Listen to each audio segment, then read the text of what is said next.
Eta kontratu publikoei buruz hitz egiten jarraituko dugu, baina beste ikuspegi batetik eta generoaren ikuspegitik hain zuzen ere Ander Bergaras autuaren eskutik. Bera zuzenbidean lizentziatua da eta 95. urte azkeroztik emakumearen euskal erakundean lan egin du Anderrek, gaur egun lankidetza instituzionalaren arloko arduraduna da, Euskal Herriko Unibertsitateko emakumeen eta gizonen berdintasunerako masterreko irakaslea, eta Miguel Hernández Unibertsitateko maskulinitateko generoko eta berdintasuneko graduondoko berezko tituloko irakaslea ere bai.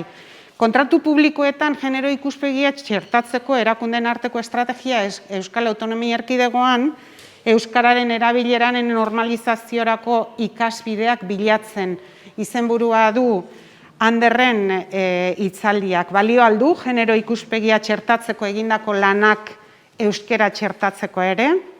Ander, zure txanda, ongi etorria. Apa, kaixo, ongi etorri, eta egun on guztioi.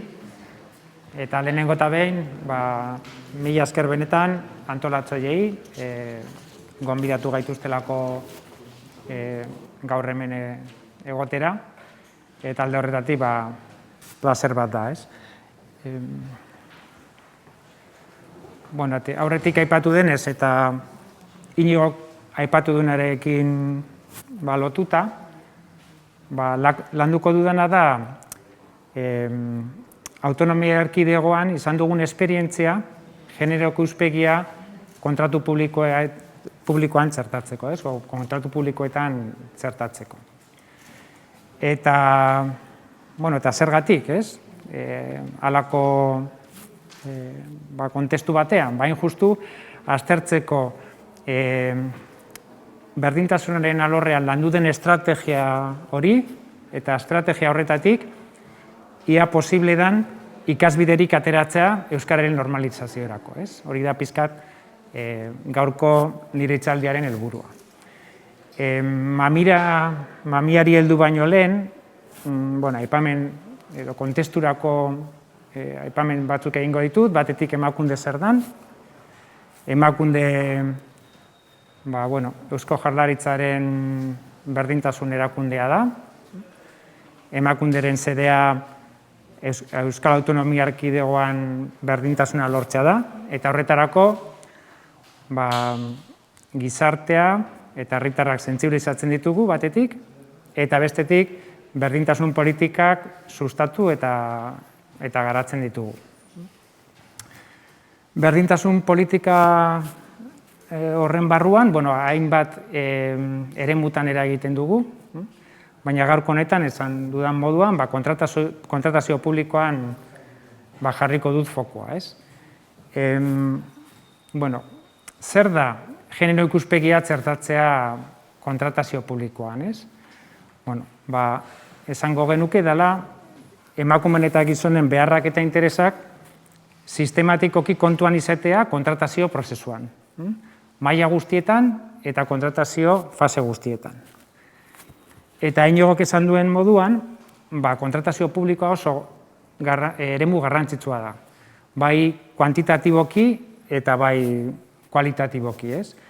Kuantitatiboki, esan den moduan, barne produktu gordinaren 10%, 20% arteko eragina duela, edo balio duela, eta kualitatiboki, batetik oso tresna zeharkakoa delako edo transversala, hau da, administrazio guztiek kontratatu egiten dute, alde horretatik, zehar lerrotasuna lantzeko eremu garrantzitsu bat da, eta bestetik, eremu pribatuan ere eragiten delako. Ez bakarrik administrazioan bertan, baizik eta eremu pribatuan ere eragina edo eragiten delako. Nor kokatu daitezke berdintasun klausulaiek? Aipatu izan den moduan, sedean edo onarpen irizpideen artean, eskaintza baloratzeko irizpideen artean, eta kontratua gauzatzeko baldintzen artean. Bainigok aipatu izan duen moduan, kasu honetan, euskara edo hizkuntza klausula gertatzen den moduan, oso garrantzizkoa da gurean ere, sedean sartzea genero ikuspegia txertatzearen beharra, ez? Ez da gauza bere esatea kontratu bat izango dela, demagun hiri mugikortasunaren azterketa bat egiteko kontratu bat, eta sedean hori bakarrik esan, hala esan mugikortasunaren azterketa hori generoaren ikuspegitik egongo dela.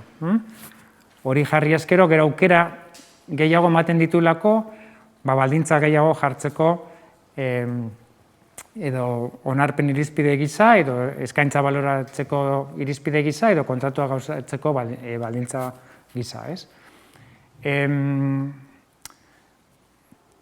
Ez naiz geldituko, hor daukazue PPT-an eta idatzita daukazue ze klausula mota sar daiteken, baina ez naiz horretan sartuko.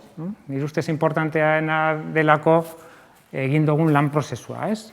Inogok esan du zelan garrantzitsua da, edo garrantzitsua izango zen estrategia bat izatea, erakunde arteko estrategia bat, eta nik horri eman nahi diot balioa, horretatik ikasbiderik atara daiteken. Erakunde arteko estrategia hori aipatu baino lehen, ere esan nahi dut, autonomia erkidegoan genero ikuspegia kontratu publikoetan txertatzeko egin den lan hori, praktika edo jardunbide egoki bezala hartua izan dela, edo hartu izan dutela, zenbat erakundek. Besteak beste Garapenerako Banku Amerikarrak, Estatuko Berdintasun Ministerioak, eta Europar Batasuneko Berdintasun Institutuak ere. Izan ere, egin berri duen azterlan batean, Europako Batasuneko Berdintasun Institutuak esan du, Europa mailan egin den estrategiarik integralena genero ikuspegia kontratu publikoan txertatzeko autonomia erkidegoan egin dela.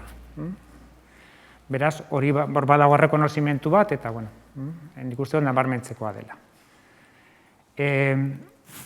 Hau, berdintasun politiketan hau aspaldi jorratu den gaia da.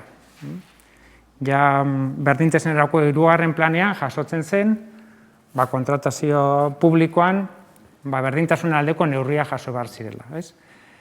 Eta, 2000 urtean, orduan ja, ondare eta kontratazio zuzendaritzak zirkular bat onartu zuen, kontratazio administratiboan berdintasunen aldeko neurriak ezartzeko.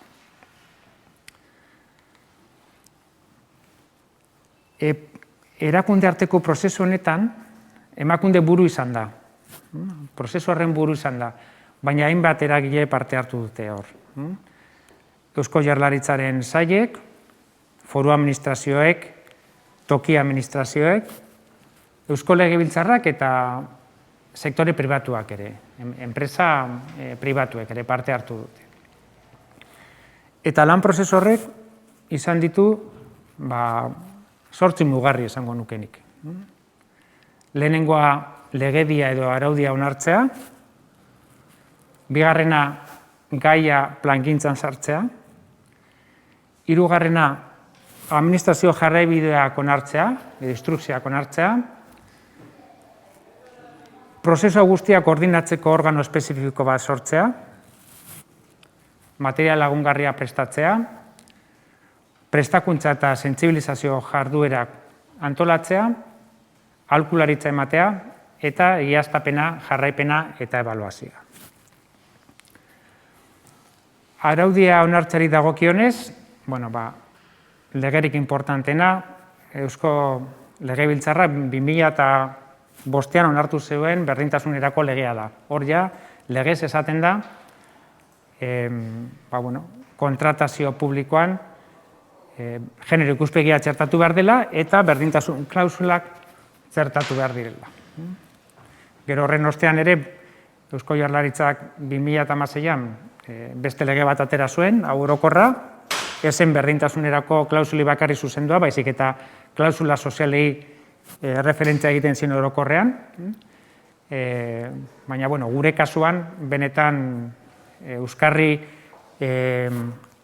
juridiko garrantzizkoena momentu honetan berdintasunerako legea da. Beste lurralde maila batzuetan ere halako arauak ere badaude. Bai foru arauetan, berdintasunerako foru arauetan, eta zeinbat udelek ere euren berdintasunerako ordenantzetan, badute jasota, hau ere araudian jasota. Araudian jasota izateaz gain oso importantea da plangintzan sartzea. Hau da, politika horren plangintzan sartzea. Hor zehaztuko direlako, helburuak, nor egingo duen, zekintza, ebaluazio sistema, eta bar. Integratzea politika horren plangintzan. Eta esan bezala, berdintasunerako 3. planetik aurrera, gai hau autonomia erkidegoko berdintasun planetan jasota dago. Orain indarrean dagoena 7. plana da, eta hor ere, helburu konkretu batzuk zehaztu egiten dira berdintasun klausulak kontratu publikoetan txertatze aldera. Eta injustu, klausula gehiago txertatu egin behar direla, eta klausula horien jarraipena ere egin behar dela. Beste elementu importante bat da, administrazio jarraibideak izatea, destrukzioak, ez? Ez da nahikoa esatea egin behar dela, horrez gain esan behar da, modu planifikatuan egin behar da, eta horrez gain esan behar da nola egin. Askotan ez delako kontu erraza eta nahiko komplikatu da, eta Iñigok ere azaldu duen moduan, gai eztabaidatua da ere maila juridikoan. Orduan, importantea da instrukzioak esatea. Eusko Jaurlaritzak 2008an atera zuen lehenengo jarraibideak atera zituen, Eusko Jaurlaritzaren Gobernu Kontseiluak onartu zituen lehenengoak 2008an, eta 2009an beste jarraibide batzuk atera zituen. Beste administrazio mailetan ere halakoak badaude, bai foru mailan eta udal mailan.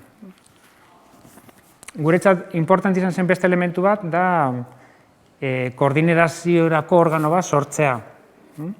Eta horrela 2011an sortu genuen hitzarmenetan, diru laguntzetan eta kontratuetan berdintasun neurriak aplikatzeko irizpideak eta tresnak izeneko lantalde tekniko bat. Lantalde tekniko bat antolatu genuen hau guztia koordinatze aldera. Lantalde tekniko hori kokatua dago emakumeen eta gizonen berdintasunerako erakunde arteko batzordean. Batzorde hau emakunderia txikia dago eta batzorde horretan koordinatu egiten dira gobernuko, diputazioetako eta udaletako berdintasun politika. Batzorde horren barruan lantalde espezifiko bat sortu zen diru laguntzetan eta hitzarmenetan eta kontratuetan berdintasuna txertatze aldera egiten diren ekintzak koordinatzeko. Zer gehiago egin izan dugu? Material lagungarriak egin ditugu. Gidak egin ditugu, zuzenduak batetik administrazioko langileentzat, esplikatu zelan txertatu daitezken halako klausulak kontratatutan, eta baita ere egin genuen gida espezifiko bat enpresentzat, lizitazioentzat. Ikusten genuena da administrazioak sartzen zituela halako klausulak, baina gero enpresa askok ez zituzten ulertzen ere klausulaiek, ez egiten ondo zer eskatzen genion. Beraz, importante izan zen ere, enpresekin ere lanketa espezifiko bat egitea. Gero ere aipatzekoa da, emakunderen webgunean daukagu halako espazio espezializatu bat, gai honen inguruan, eta informazio pila bat dago, txosten juridikoak, legeria, pleguen ereduak, klausulan ereduak, hor informazio pila bat dago, gidak, eta nahi izan ezkero, emakunderen webgunean informazio hori guztia topa dezakezue.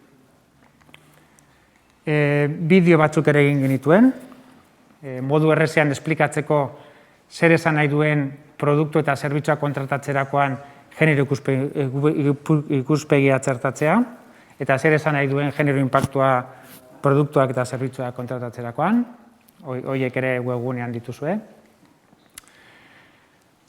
Prestakuntza eta sentsibilizazio ekintzak egin ditugu, bai langile publikoekin, bai berdintasun teknikariekin, bai enpresa lizitatzaileekin. Eta gero, beste elementu garrantzizko bat aholkularitza da. Eta horretarako, hain justu lehen aipatu dudan Gobernu Kontseiluak onartu zuen instrukzio horretan edo jarraibide horietan, batetik esaten du berdintasunen inguruko aholkularitza lana egiteko, emakunde izango dela horren arduradun, berdintasun unitatekin batera, sailetako berdintasun unitatekin batera, eta bestetik, kontratazioen arloko zalantzen inguruan, autonomia erkidegoko kontratazio publikoaren aholku batzordea egongo dela, aholku emateko.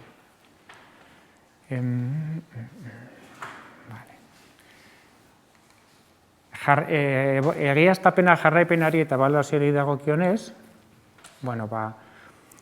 gobernuak onartu zuen instrukzio horretan argi esaten da, enpresak kontrastistak egiaztatu beharko duela berdintasunerako klausula betetzen dituela, memoria bat egin behar du horretarako, eta memoria horretan berariaz adierazi beharko du lanak aipatutako bete beharrak eta baldintza beteta egin dituela.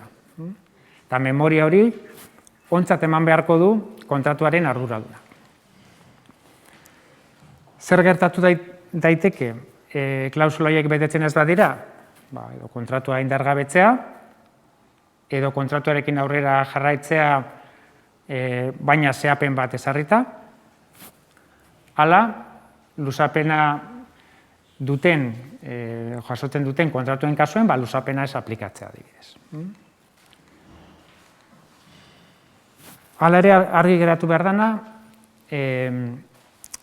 klausula betetzen direla egiaztatu behar duena dela kontratuaren arduraduna.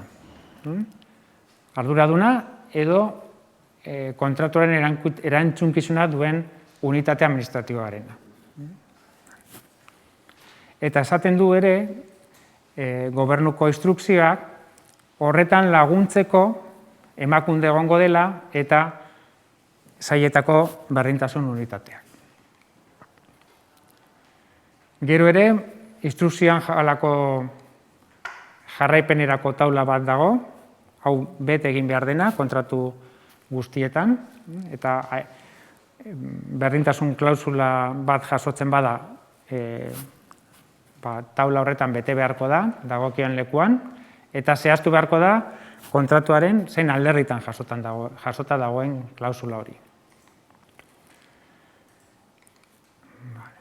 Jarraipena eta ebaluazioarekin jarraituz, zentzuk dira guk ebaluaziorako erabiltzen ditugun adierazleak arlo honetan. Lehenengoa da, neurtzen dugu beren kontratuetan berdintasunerako klausulak txertatu dituzten erakunde publikoen kopurua.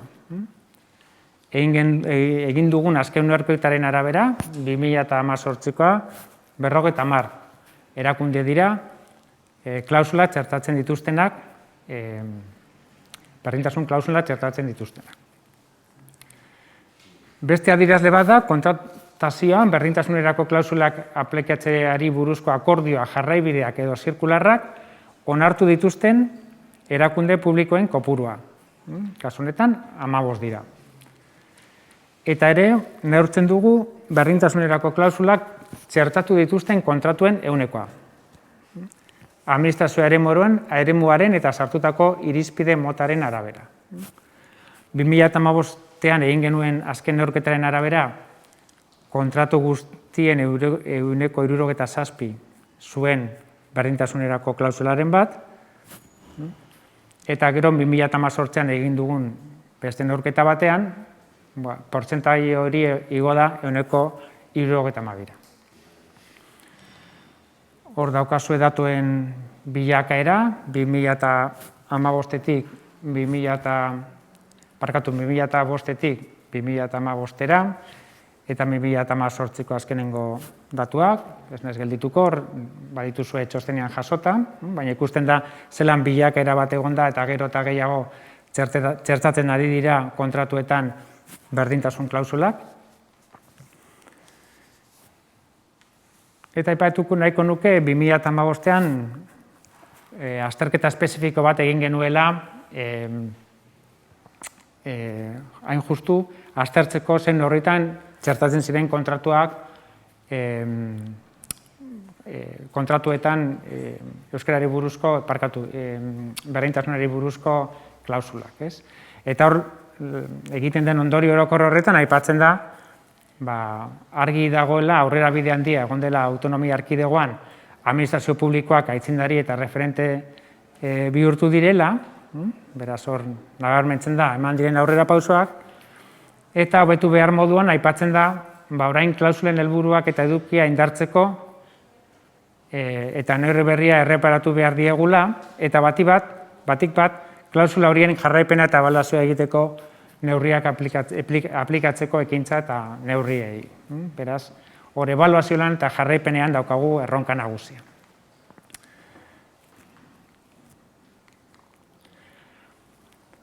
Hor, azterketa kualitatibo honetan,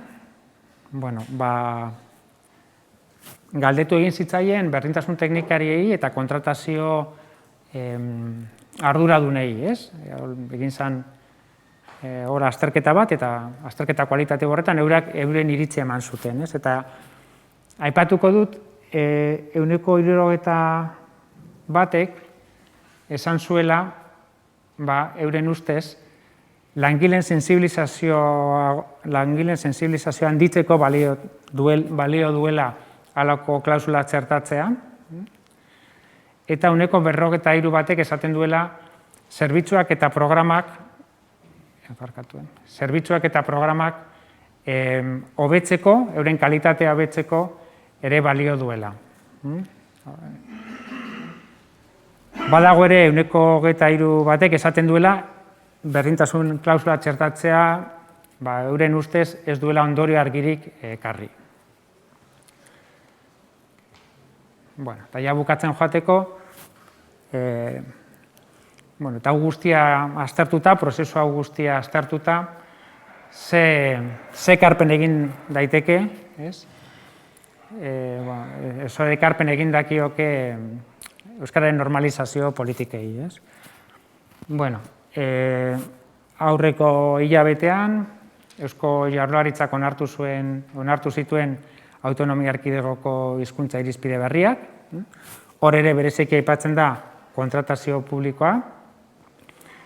Eta, adierazpen orokor moduan esaten dena da, sektore publikoak egiten dituen kontratuetan, kasu bakoitzean beharrezkoak diren klausulak sartuko direla. Inigok ere aipatu du, Eta batetik herritarrei bermatzeko erakundei ez egiten zaizkien hizkuntza baldintza berberetan jaso ahal izatea kontratu bidezko jarduerak edo zerbitzuak, eta bestetik euskararen eta gaztelaniaren hizkuntza ofizialtasunaren erregulazioa betetzeko.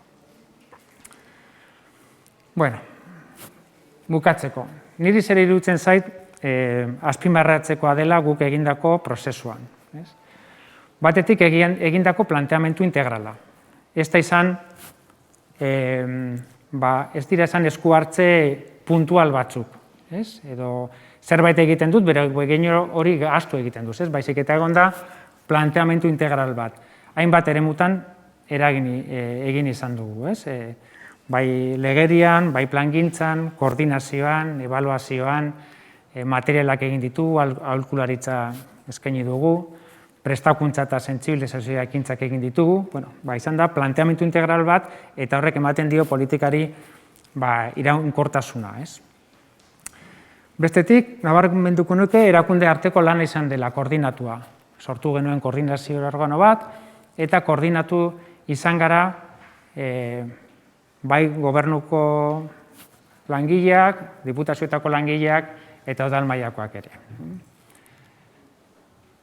Azpimarratuko nuke ere elkarlanaren ikuspegia.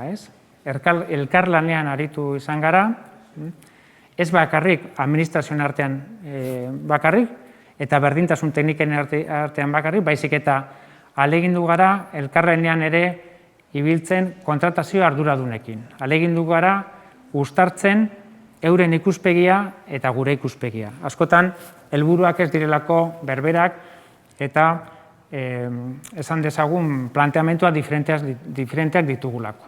Baina oso importantea da uztartzea berdintasunean ezagutza eta kontratazio mailan ezagutza. Eta horretarako elkarlana funtsezkoa da. Eta azkenik aipatuko nuke jarraipen eta ebaluazio sistema. Integratu dugu hau guztia legearen, berdintasunerako legearen eta plangintzaren ebaluazio eta jarraipen sistemaren barruan. Eta besterik ez. Bakarrik gogoratu nire ustez honetan ez dagoela errezeta magikorik. Politikak antzekoak dira, baina ez dira berdinak, bakoitzak badauka bere zutasunak, eta hori kontuan izan behar da. Eta gero esango nuke ez dagoela bide bakarra, ez? Baizik eta bidea ibiliaz egiten dela. Eta besterik ez, eskerrik asko. Ondo, eskerrik asko, Ander. Nik uste dut galderaren bat badaukagula. Bai. Ander, hemen botatzen duten, luzatzen duten galdera da,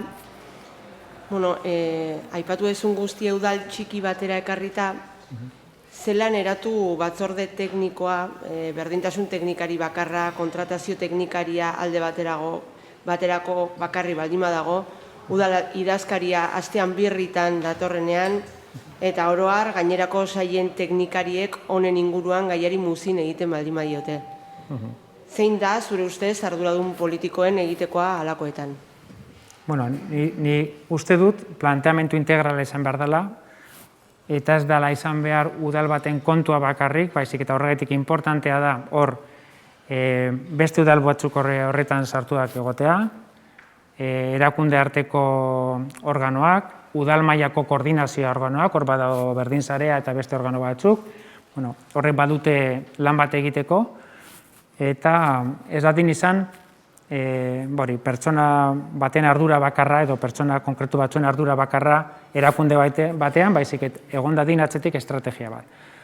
Gero, kasu konkretuan zer egin daiteke, nire hasiko nintzateke hurbilpenak egiten kontratazio ardura dunekin, euren gana hurbildu, planteatu legediak ze esaten duen, eta hori zelan gauzatu daiteken.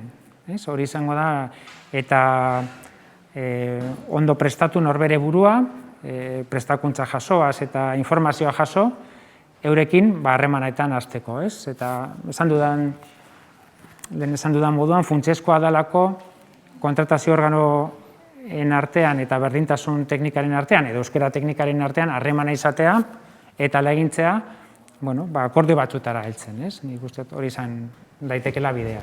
Bai, beste bat iritsi da, txatbidez. Kontratuaren xedean genero ikuspegia edo hizkuntza bete beharrak sartzeak ez aldu desitxuratzen.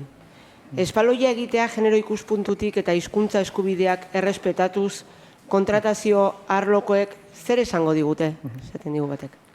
Hori da, bakotza bere ardura dauka, eta gure lana hor dago, ez? Ematen du, espaloi bat egitea ez daukala, edo generan ikuspegitik neutrala dela, baina ez da horrela, ez? Espaloi bat egiterakoan, kontuan izan behar duzu, zeinak erabiltzen duen, kontuan izan behar duzu, nor kontratatzen duzun, ze gogobetetze maila duten herritarrek horren inguruan, eta, elementu asko dago hor, neutrala ez dana genero ikuspegitik. Horregatik, funtsezkoa da, bai gizonen eta emakumeen beharra kontuan izatea, eta bardin dela espaloi bat egitea, errepide bat, edo ikerketa bat. Nik uste dut, baduela zentzua, eta hori da berdintasun teknikariek esan behar dieguna eta azaldu behar dieguna. Eurak azaldu behar digute, ze arazo dagoen kontratazioaren legediaren ikuspegitik, eta guk arrazoiak eman eurak uler ditzaten zentzua baduela. Aipatu izan den moduan, kontratazioa ez da bakarrik kontratazioen helburua ez da bakarrik produktu batzuk eskuratzea, baizik eta kontratazioa erabil daiteke guztion interesak defendatzeko eta interes komun horren barruan badago berdintasuna eta badago euskera ere. Listo. Bueno, mila esker hemen egotearren, hurrengora arte jarraituko dugu eta begira, ia konturatu barik iritsi gara